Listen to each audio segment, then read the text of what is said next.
সরকারি প্রাথমিক বৃত্তি পরীক্ষা 2025 বাংলা বিষয়ে 5টা বিপরীত শব্দ অথবা 5টা সমার্থক শব্দ থাকবে। এখানে তোমাদের জন্য 5টা গুরুত্বপূর্ণ সমার্থক শব্দ লিখলাম, দেখো একটা একটা করে বলছি। আকাশ এর সমার্থক শব্দ এখানে 3টা দেয়া আছে, গগন, অম্বর, আসমান।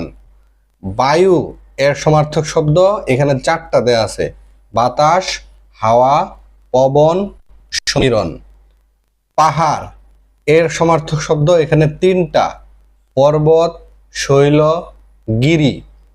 সূর্য এর সমার্থক শব্দ এখানে 4টা, রবি, তপন, দিবাকর, প্রভাকর। চাঁদ এর সমার্থক শব্দ এখানে 5টা, চন্দ্র, শশী, বিধু, ইন্দু, শশাঙ্ক। এই ধরনের ভিডিও পেতে পেজটি ফলো দিতে পারো এবং ইউটিউব চ্যানেলটি সাবস্ক্রাইব করে রাখতে পারো। Thank you.